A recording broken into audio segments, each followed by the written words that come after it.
깊은 밤, 당신의 영혼을 비추는 푸른 문장의 빛. 푸른밤 도서관에 오신 것을 환영합니다. 세상에는 수많은 책이 있고 그보다 더 많은 주인공이 존재합니다. 하지만 우리 인간이 가진 가장 밑바닥의 고통부터 가장 높은 곳의 성스러움까지 단 한 명의 인생에 담아낸 인물이 있다면 우리는 주저없이 이 남자의 이름을 불러야 할 것입니다. 장발장. 빅토르 위고가 17년에 걸쳐 완성한 인류의 유산, 레미제라블 비참한 사람들의 첫 페이지를 넘겨봅니다. 오늘 밤 우리는 징후로 가득 찼던 한 남자가 어떻게 성자가 되어가는지 그 잠엄한 서막 속으로 걸어 들어갑니다. 1815년 10월 초순의 어느 저녁이었습니다. 프랑스 남동부의 작은 도시 디뉴의 성문 안으로 한 사내가 들어섭니다. 그의 모습은 묘사하는 것만으로도 소름이 끼칠 만큼 처참했습니다. 50살쯤 되어 보이는 나이, 먼지와 땀에 찌든 누더기 옷, 그리고 등에는 낡은 가죽 배낭이 매여 있었죠. 그의 눈빛은 굶주린 늑대처럼 날카로웠고 세상 모든 것을 저주하는 듯한 서늘함이 서려 있었습니다. 그는 식당에 들어갔지만 주인은 그의 신분을 확인하자마자 소리칩니다. 나가시오. 당신 같은 자에게 줄 음식은 없소. 여관에서도 마구간에서도 그에게 허락된 자리는 없었습니다. 심지어 길가에 놓인 계집에 몸을 뉘으려 했을 때조차 개는 그를 향해 사납게 지저대며 이빨을 드러냈습니다. 세자는 그를 사람으로 보지 않았습니다. 그는 19년 전 배고픈 조카들을 위해 빵 한 조각을 훔쳤던 청년이었습니다. 고작 빵 한 조각의 대가는 5년의 징역형이었지만 탈옥을 시도할 때마다 형기가 늘어나 결국 19원이라는 세월을 감옥의 차가운 쇠사슬에 묶여 보내야 했습니다. 그가 들고 있는 노란 통행증은 그가 위험한 전과자임을 알리는 주홍 글씨였고 세상은 그 낙인을 보고 일제히 문을 걸어 잠갔습니다. 장발장은 어둠 속에서 주먹을 불끈 쥐었습니다. 사회가 나에게 고통을 주었으니 나 또한 사회를 증오하리라.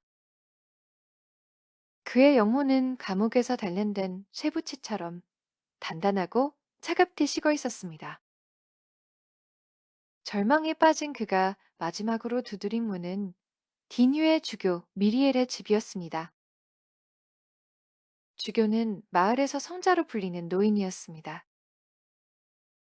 그는 자신의 연봉 대부분을 가난한 이들에게 나눠주고 호화로운 주교관 대신 작고 소박한 집에서 지내며 병든 자들을 돌보는 사람이었죠.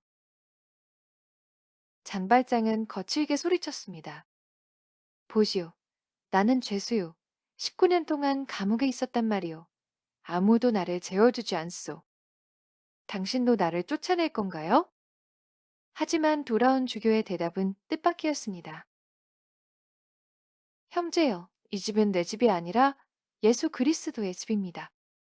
이모는 들어오는 사람에게 이름을 묻지 않고 오직 고통이 있는지를 묻습니다. 당신은 지치고 배고파 보입니다. 어서 들어오십시오. 주교는 하녀에게 명호 깨끗한 시트를 깔고 은식기의 정성스러운 식사를 차려내게 했습니다. 장발장은 허겁지겁 음식을 먹어 치우면서도 끊임없이 의심했습니다. 왜 이 노인은 나에게 친절을 베푸는가? 무언가 꿍꿍이가 있는 게 아닐까? 19년 동안 증오만을 배워온 그에게 호의는 공격보다 더 낯설고 무서운 것이었습니다. 식사를 마친 장발장은 침대에 누웠지만 잠을 이룰 수 없었습니다. 그의 눈앞에는 주교의 식탁에서 번쩍이던 은식기들이 아른거렸습니다. 저것들만 있으면 몇 년은 편히 살 수 있어. 세상은 나에게 빵 한 조각의 죄로 19년을 앗아갔는데 이 정도쯤이야 정당한 복수지. 새벽의 어둠을 틈타 장발장은 은식기를 훔쳐 달아납니다. 그는 은총의 손길을 배신으로 갚으며 어둠 속으로 사라졌습니다. 다음날 아침 은식기를 훔쳐 달아나던 장발장은 헌병들에게 붙잡혀 다시 주교의 집으로 끌려옵니다. 장발장은 이제 모든 게 끝났다고 생각했습니다. 다시 그 지긋지긋한 감옥으로 돌아가 죽을 때까지 사슬을 차야 할 운명이었죠. 하지만 주교는 포박된 장발장을 보자마자 반갑게 달려오며 말합니다. 아니, 형제여, 다시 오셨군요. 내가 은초 때도 분명히 드렸는데 왜 식기만 가져가셨습니까? 자, 여기 이 은초 때도 가져가세요. 헌병들은 당황했습니다. 주교님, 이자가 훔친 게 아니란 말씀입니까? 주교는 인자하게 웃으며 대답했습니다. 그렇습니다. 제가 선물한 것입니다. 헌병들이 물러가고 마당에는 정적만이 간돌았습니다. 장발장은 온몸을 부르르 떨며 주교 앞에 무릎을 꿇었습니다. 태어나서 단 한 번도 경험해보지 못한 거대한 용서 앞에 그의 강철 같던 증오가 녹아내리기 시작한 것입니다. 주교는 떨고 있는 장발장의 어깨에 손을 얹고 나직이 속삭였습니다. 장발장, 나의 형제여. 당신은 이제 악의 편이 아닙니다. 선의 편입니다. 나는 이 음초대로 당신의 영혼을 샀습니다. 나는 당신의 영혼을 어둠의 생각과 멸망의 정신에서 끌어내어 하느님께 바쳤습니다. 이제 이 돈으로 정직한 사람이 되십시오. 장발장은 그 길로 뒷유를 떠났습니다. 길가에 앉아 그는 소리내어 울었습니다. 19년 동안 메말라 있던 그의 눈동자에서 폭포 같은 눈물이 쏟아졌습니다. 그 눈물은 과거의 장발장을 씻어내는 세례였고 새로운 인간으로 태어나는 고통스러운 산고였습니다. 주교가 준 은초 때는 이제 그의 앞길을 비추는 영원한 등불이 되었습니다. 여러분, 빵 한 조각을 훔쳤던 죄수는 그날 밤 죽었습니다. 그리고 그 자리에서 한 명의 인간이 다시 태어났습니다. 하지만 성자가 되는 길은 결코 평탄치 않습니다. 과거는 늘 그림자처럼 우리를 따라다니기 때문이죠. 과연 장발장은 주교와의 약속을 지킬 수 있을까요? 그리고 그를 평생 뒤쫓을 운명의 추격자, 자베르 경감과는 어떻게 마주하게 될까요? 잠시 숨을 고르고 다음 장에서 장발장의 새로운 삶과 그가 마주할 또 다른 비극의 시작을 지켜보겠습니다.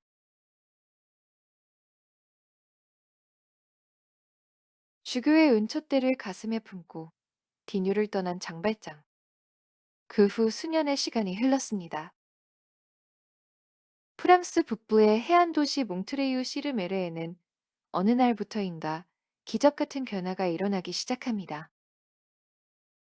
검은 구슬 제조법을 혁신하여 큰 부를 일군 한 사업가가 나타난 것이죠.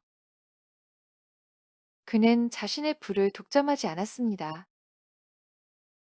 거대한 공장을 세워 가난한 이들에게 일자리를 주었고 병원과 학교를 세워 도시 전체를 가난의 늪에서 건져 올렸습니다. 사람들은 그를 마들렌 씨라고 부르며 존경했고 결국 그는 시민들의 간곡한 부탁으로 시장의 자리에까지 오르게 됩니다. 네, 그는 과거를 지우고 성자로 거듭난 잔발장이었습니다. 하지만 빛이 강할수록 그림자도 짙어지는 법이죠. 장발장의 성공 뒤편에는 사회의 차가운 시선에 난도질당하며 죽어가는 한 여인, 팡틴의 비극이 기다리고 있었습니다. 팡틴은 눈부시게 아름다운 금발과 하얀 치아를 가진 여인이었습니다. 그녀는 한때 사랑을 믿었지만 무책임한 연인에게 버림받고 어린 딸 코제트만을 남겨둔 채 홀로 남겨졌죠. 그녀는 딸을 키우기 위해 몽트레유에 있는 마들렌 시장의 공장에 취직합니다. 딸 코제트를 여관주인 테나르디에 부부에게 맡기고 매달 양육비를 보내기 위해 팡티는 누구보다 열심히 일했습니다. 하지만 세상은 그녀를 가만두지 않았습니다. 미혼모라는 사실이 밝혀지자 도덕적 잣대를 들이댄 공장 감독관에 의해 그녀는 차가운 길거리로 내쫓기고 맙니다. 마들렌 시장은 이 사실을 전혀 알지 못했습니다. 테나르디에 부부는 딸의 병원비라는 거짓말로 끊임없이 돈을 요구했습니다. 팜티는 절망했습니다. 그녀는 딸을 위해 자신의 가장 소중한 것들을 하나씩 팔기 시작합니다.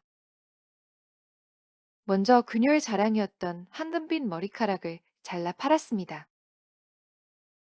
그 다음에는 환하게 웃을 때 드러나던 하얀 앞니 두 개를 뽑아 팔았죠. 마지막으로 그녀는 길거리로 나앉아 자신의 몸까지 팔게 됩니다. 한때 천사 같았던 여인은 이제 앞니가 빠진 채 피를 흘리며 거리를 헤매는 비참한 사람이 되었습니다. 어느 눈 내리는 밤, 모욕을 견디다 못한 팡틴이 한 신사와 다툼을 벌이다 경찰에 체포됩니다. 그녀를 체포한 사람은 집요한 수사관 자베르 경감이었습니다. 자베르는 그녀의 사정을 듣지도 않은 채 감옥에 쳐넣으려 했죠. 그때 마들렌 시장이 나타납니다. 그는 처참하게 망가진 팡틴의 모습을 보고 충격에 빠집니다.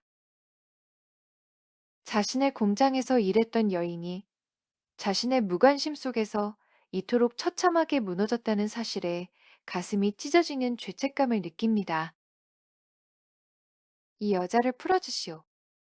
내가 모든 책임을 지겠어.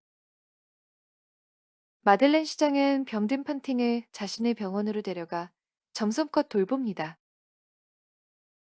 죽어가는 팡틴의 손을 잡고 그는 맹세합니다.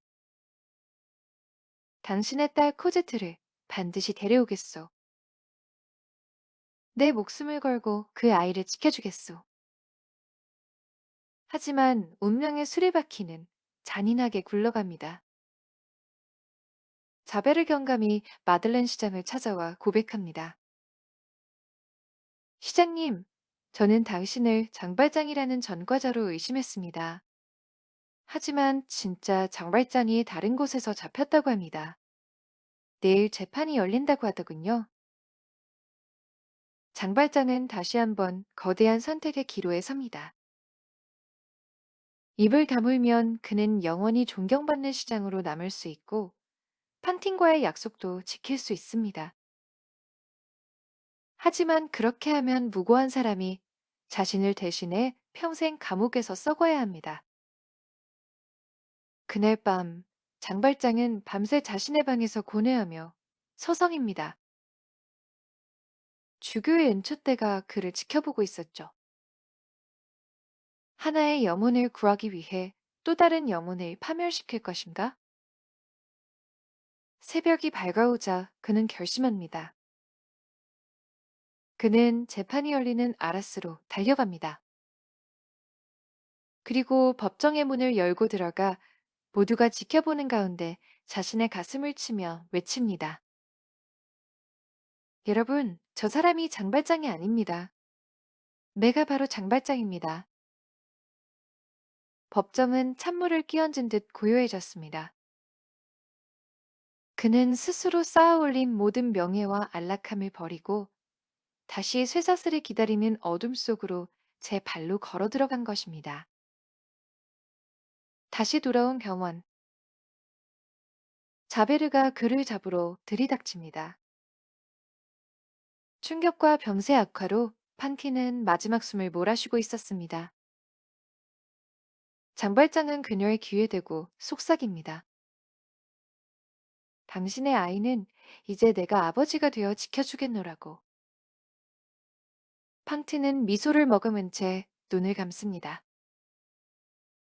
자베르는 차갑게 장발장의 손목에 수갑을 채웁니다.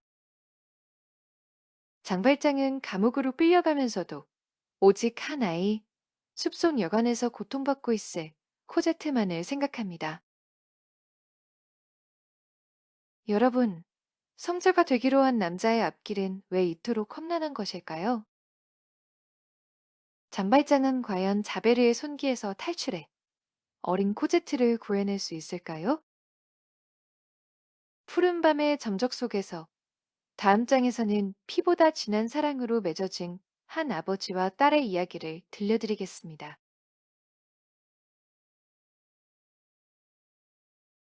자신이 장발자님을 밝히고 다시 사슬에 묶인 남자. 하지만 그에게는 죽은 팡틴과 맺은 서약이 있었습니다. 어린 코제트가 굶주림과 매질 속에 방치되어 있다는 사실을 아는 이상 그는 감옥에 갇혀 있을 수 없었습니다. 장발장은 군함 오리오노에서 노역하던 중 돛대에서 떨어질 뻔한 동료 선원을 구하고 바다로 몸을 던집니다. 세상은 그가 익사했다고 믿었지만 그는 죽지 않았습니다. 그는 파도 속에서 살아남아 오직 한 곳, 코제트가 기다리는 몽페르메이의 여관을 향해 어둠을 뚫고 걷기 시작합니다. 그의 뒤에는 법의 화신이자 타협 없는 수사관 자베르가 있었습니다. 자베르에게 세상은 흙과 백분이었습니다. 한 번 범죄자는 영원한 범죄자다. 이 차가운 신념이 그를 움직이는 단 하나의 동력이었죠. 이제 사냥개는 죽음을 위장한 늑대의 냄새를 맡고 다시 움직이기 시작합니다. 크리스마스 전날 밤, 칠흑같이 어두운 숲속 우물가, 8살 남짓한 어린 소녀가 자기 몸보다 큰 물동이를 들고 낑낑대며 걷고 있었습니다. 맨발은 얼어붙은 땅에 터져 있었고 낡은 누더기 사이로 비치는 어깨는 추위와 공포로 떨리고 있었죠. 테나르디의 부부 밑에서 아기 고양이라 불리며 온갖 구박을 받던 코제트였습니다. 그때 어둠 속에서 커다란 손 하나가 나타나 물동이를 대신 들어줍니다. 덥수룩한 수염에 남루한 차림의 사내, 장발장이었습니다. 그는 아이의 눈을 보았습니다. 그 속에는 팡틴의 슬픔과 세상에 대한 두려움이 고스란히 담겨 있었죠. 아이야, 무서워하지 마라. 이제 내가 도와주마. 장발장은 여관 주인 테나르디에에게 거금을 내주고 코제트를 데려옵니다. 탐욕스러운 여관 주인은 아이를 물건처럼 팔아넘기며 낄낄거렸지만 장발장에게 코제트는 세상 무엇과도 바꿀 수 없는 신의 마지막 선물과도 같았습니다. 그는 코제트의 작은 손을 꼭 잡았습니다. 그 손은 너무나 작고 여렸지만 장발장에게는 삶을 지탱해줄 가장 단단한 밧줄이 되었습니다. 장발장은 코제트를 데리고 파리의 후미진 빈민가로 숨어듭니다. 두 사람은 이름 없는 부녀로 살아가며 짧은 평화를 누립니다.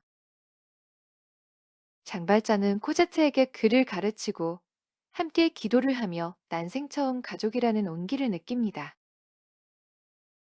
하지만 자베르의 추격은 멈추지 않았습니다.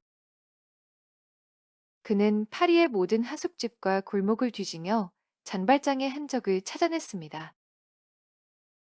어느 추운 밤, 장발장은 등 뒤에서 느껴지는 서늘한 시선을 감지합니다. 자벨이었습니다. 장발장은 잠든 코제트를 품에 안고 밖으로 뛰쳐나갑니다. 막다른 골목, 높은 담벼락, 어두운 하수구. 자베르의 발소리는 바로 뒤까지 따라붙었습니다. 장발장은 막다른 길에 몰려 하늘을 우러러보았습니다. 하느님, 저를 벌하시는 것은 좋으나 이 어린 생명만은 살려주소서. 그때 기적처럼 눈앞에 높은 담벼락이 나타납니다. 장발장은 코제트를 등에 업고 초인적인 힘으로 담을 넘습니다. 그곳은 외부인의 출입이 엄격히 금지된 푸티 픽피스 수녀원이었습니다. 수녀원 안에서 장발장은 뜻밖의 인물을 만납니다. 과거 몽트레유에서 자신이 마차 아래서 구해준 노인 포슐르방이었습니다. 포슐로방은 마들렌 시장 장발장이 자신을 구해준 은혜를 잊지 않고 있었습니다. 그는 수녀들에게 거짓말을 합니다. 이 사람은 제 동생이고 저 아이는 제 조카입니다. 평생 정직하게 살고자 했던 장발장은 살기 위해 그리고 아이를 지키기 위해 타인의 이름 뒤로 숨어드는 하얀 거짓말을 택합니다. 자베르는 수녀원 문 앞에서 허탕을 치고 돌아갑니다. 법은 담장을 넘을 수 없었지만 사랑과 보호는 그 담장을 넘었던 것이죠. 이제 장발장은 수녀원의 정원사가 되어 코드트는 수녀원 부속학교의 학생이 되어 평화로운 안식에 들어갑니다. 하지만 이 평화는 폭풍 전야의 고요함일 뿐이었습니다. 여러분, 장발장은 이제 죄수가 아닙니다. 그는 누군가를 지키는 아버지가 되었습니다. 수녀원의 높은 담벼락 안에서 코제트는 아름다운 숙녀로 자라나고 장발장의 머리카락은 하얗게 새어갑니다. 하지만 세상 밖 파리는 혁명의 불길로 타오르기 시작합니다. 그리고 그 불길은 코제트에게 찾아온 첫사랑이라는 이름으로 장발장의 평온한 삶을 다시 한번 뒤흔들 준비를 하고 있습니다. 다음 장에서는 바리케이드 위의 함성과 그 속에서 꽃피는 연인들의 운명, 그리고 다시 마주하게 될 자베레와의 최후의 대결을 들려드리겠습니다.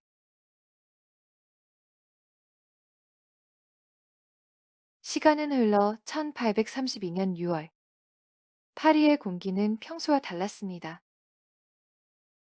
억눌린 민중들의 분노가 임계점에 도달했고, 거리마다 혁명의 불꽃이 타오르기 시작했습니다. 수녀원의 높은 담벼락 안에서 세상과 격리된 채 자라난 코제트는 어느덧 눈부시게 아름다운 숙녀가 되었습니다. 그리고 그녀의 가슴 속에도 봄바람처럼 사랑이 찾아왔죠. 상대는 공화국을 꿈꾸는 젊은 혁명가 마리우스였습니다. 딸을 향한 장발장의 사랑은 지극히 깊었습니다. 그는 코제트가 자신의 유일한 세상이자 빛이었기에 그녀가 누군가와 사랑에 빠진다는 사실에 형언할 수 없는 상실감과 질투를 느낍니다. 하지만 마리우스가 혁명 전장인 바리케이드로 떠났다는 소식을 접한 순간 장발장은 자신의 감정을 접어두기로 합니다. 딸이 사랑하는 그 청년을 구하는 것, 그것이 곧 딸의 행복을 지키는 길임을 깨달았기 때문입니다. 그는 낡은 국민방위군 군복을 입고 소총을 든 채 죽음의 냄새가 진동하는 파리 시내의 바리케이드로 향합니다. 바리케이드 안은 비장함과 공포가 뒤섞여 있었습니다. 그곳에서 장발장은 뜻밖의 포로를 만납니다. 혁명군 무리에 잠입했다가 정체가 탄로나 처형될 위기에 처한 사내, 바로 자베르 경감이었습니다. 혁명군 대장 앙졸라스는 장발장의 용맹함을 인정하며 자베르의 처형권을 그에게 넘깁니다. 평생 자신을 짐승처럼 쫓아다니며 삶을 파괴하려 했던 숙적. 단 한 번의 방구새질이면 지긋지긋한 악연을 끝낼 수 있는 순간이었습니다. 장발장은 자베르를 데리고 후미진 골목으로 들어갑니다. 자베르는 차갑게 비웃었습니다. 어서 죽여라. 너 같은 전과자에게 자비를 구걸하지 않겠다. 하지만 장발장은 총구 대신 칼을 꺼냈습니다. 그리고 자베르의 손목을 묶은 밧줄을 끊어버립니다. 당신은 자유요. 나는 당신을 원망하지 않소. 당신은 당신의 직무를 다했을 뿐이니까. 자베르의 눈동자가 흔들렸습니다. 법과 원칙이라는 견고한 선벽 안에 갇혀 살던 그에게 죄수의 입에서 나온 용서는 그 어떤 총칼보다 치명적인 충격이었습니다. 장발장은 허공에 총을 한 발 쏘아 처형한 척 위장하고 자베르를 놓아줍니다. 전부근의 총공세가 시작되고 바리케이드는 피로 물들었습니다. 동료들은 하나둘 쓰러져 갔고 마리우스 역시 총탄을 맞아 정신을 잃고 쓰러집니다. 장발장은 피투성이가 된 마리우스를 등에 업었습니다. 사방은 포위되었고 지상에는 희망이 없었습니다. 그는 최후의 선택으로 땅 밑 파리의 거대한 하수도 구멍 안으로 뛰어듭니다. 그곳은 인간이 상상할 수 있는 가장 끔찍한 지옥이었습니다. 발목까지 차오르는 오물 코를 찌르는 악취, 그리고 언제 무너질지 모르는 진흙더미. 장발장은 의식 없는 마리우스의 무게를 견디며 어둠 속을 기어갔습니다. 허리까지 차오르는 구정물 속에서 그는 오직 코제트의 얼굴만을 떠올렸습니다. 이 청년이 죽으면 코제트의 심장도 멈출 것이다. 내가 죽더라도 이 아이만은 살려야 한다. 진흙늪에 빠져 몸이 서서히 가라앉는 순간에도 그는 마리우스를 머리 위로 높이 치켜들었습니다. 그것은 한 인간이 다른 인간을 위해 바칠 수 있는 가장 처절하고도 숭고한 예배였습니다. 사투 끝에 하수도 밖으로 나온 장발장 앞에 다시 자베르가 나타납니다. 하지만 예전의 자베르가 아니었습니다. 그는 장발장을 체포하는 대신 그가 마리우스를 집으로 데려다 줄 수 있도록 마차를 잡아주고 길을 터줍니다. 홀로 남은 자베르는 생강의 다리 위에서 고뇌합니다. 법은 그를 죄수라 하는데 그의 영혼은 성자였다. 내가 믿어온 정의는 무엇인가? 평생을 지탱해온 흑백의 세계관이 무너진 자베르는 결국 감당할 수 없는 혼란 속에서 차가운 생강의 물결 속으로 몸을 던집니다. 법의 화신은 그렇게 사랑의 화신 앞에서 스스로를 소멸시켰습니다. 여러분, 장발장은 지옥의 구덩이에서 청년을 건져 올렸습니다. 그리고 자신을 쫓던 평생의 그림자마저 구원했습니다. 이제 전장의 포화는 잦아들고 파리의 아침이 밝아옵니다. 하지만 장발장에게는 마지막 과업이 남아 있습니다. 자신이 지켜온 꽃, 코제트를 온전히 떠나보내는 일입니다. 그리고 자신의 정체를 밝혀야 하는 고통스러운 진실의 시간이 다가오고 있죠. 다음 장, 푸른밤 도서관의 마지막 이야기에서는 장발장의 고독한 마지막 고백과 그가 남긴 영원한 빛에 대해 들려드리겠습니다.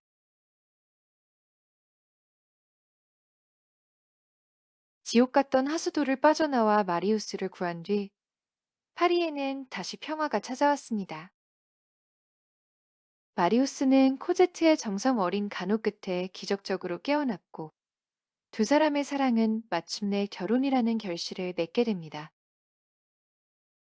장발장은 코제트의 행복한 미소를 보며 깊은 안도감을 느낍니다.